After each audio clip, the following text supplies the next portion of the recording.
Assalamualaikum warahmatullahi wabarakatuh. Untuk pelajaran IPA hari ini kita akan membahas tentang pesawat sederhana. Apa saja yang akan kita pelajari? Yang pertama, pengertian dari pesawat sederhana. Yang kedua, pengungkit atau tuas. Ketiga, bidang miring. Keempat, katrol. Dan yang terakhir adalah roda berporos.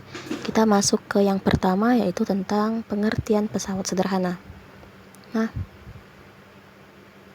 Jadi pesawat sederhana adalah peralatan yang bisa memudahkan pekerjaan manusia. Jadi dalam kehidupan sehari-hari ada hal-hal yang tidak bisa dilakukan manusia dengan sendirinya. Dia perlu alat untuk meringankan pekerjaannya. Nah, itu maksud pesawat sederhana. Jadi bukan karena namanya pesawat sederhana terus yang ada di otak kalian adalah pesawat terbang. Enggak. Jadi maksud pesawat sederhana adalah alat yang digunakan untuk mempermudah kerja manusia.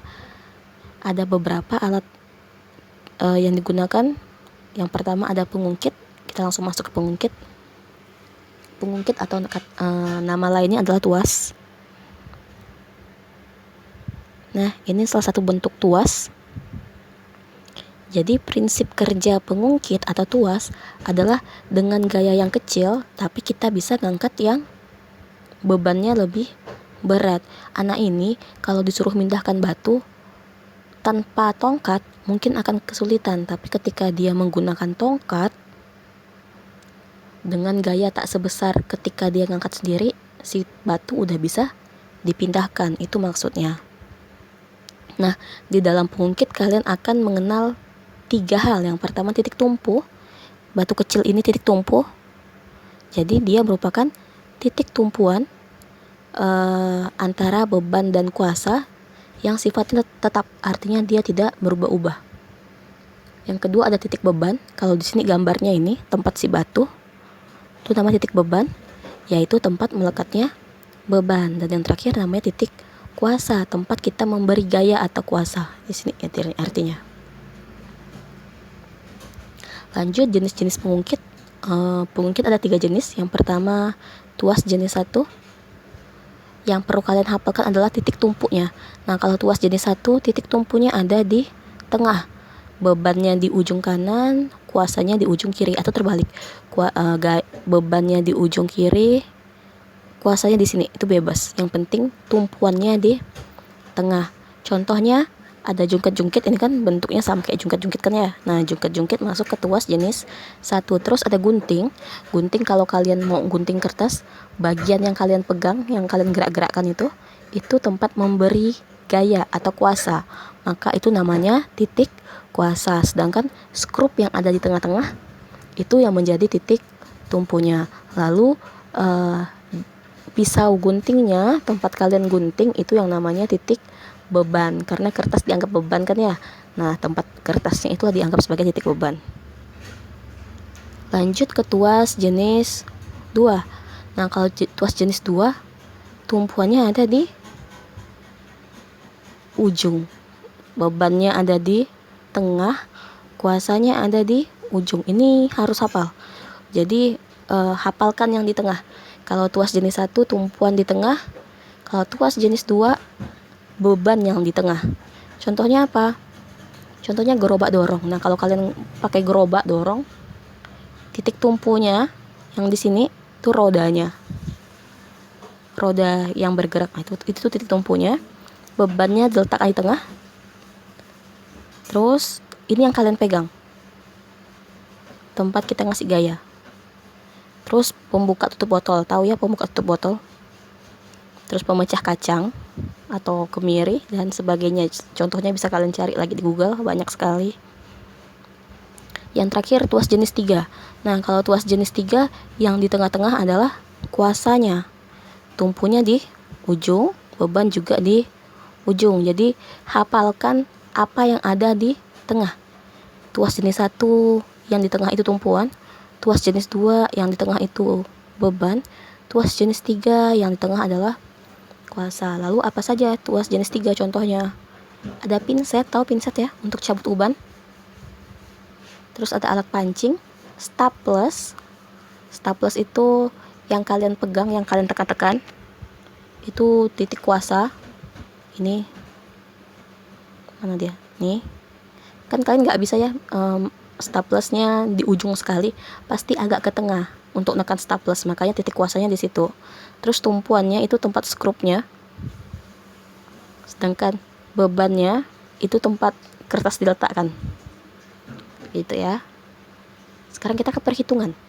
Kalau di SD mungkin pernah bahas pesawat sederhana tapi tidak pernah bahas perhitungannya. Sekarang kita lihat persamaan tuas. Nah, ini komponen-komponen yang ada di tuas. Tempat beban itu namanya W. Kita udah belajar di gaya. Nah, W itu gaya berat. Terus tempat memberi gaya disebut F. Lalu jarak dari beban ke tumpuan itu disebut sebagai lengan beban. Terus jarak dari tumpuan ke tempat memberi gaya itu namanya lengan kuasa.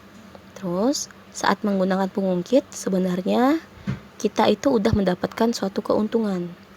Jadi keuntungan itu disebut sebagai keuntungan mekanis. Kenapa disebut keuntungan?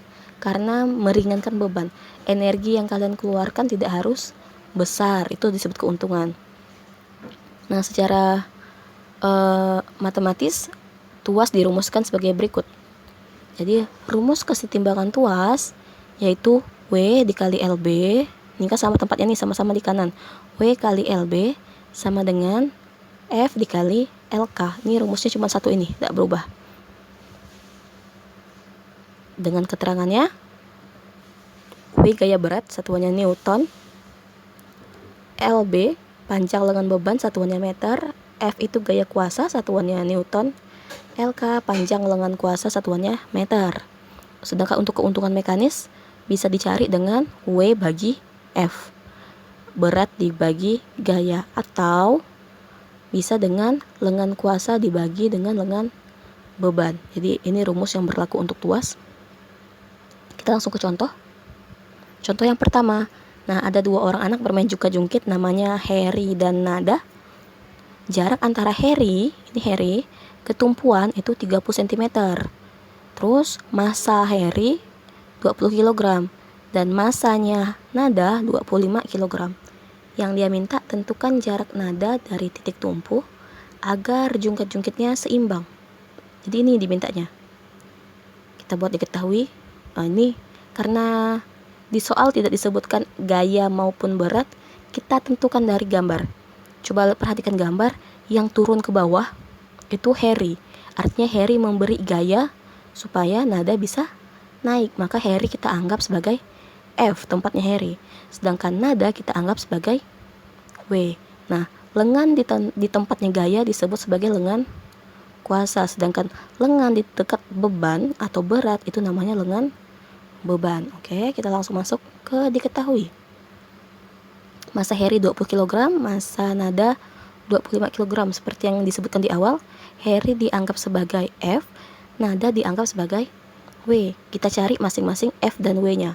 Kalau kalian ingat di materi gaya sebelumnya, W untuk mencari gaya berat itu rumusnya adalah M kali G. Maka bisa cari nih, M Harry, massa Harry dikali gravitasi. Masanya Harry 20 kilo dikali gravitasi besarnya 10, maka didapatkan besar gaya adalah 200 Newton. Dapat nih di sini 200 Newton. Sedangkan untuk W-nya caranya sama.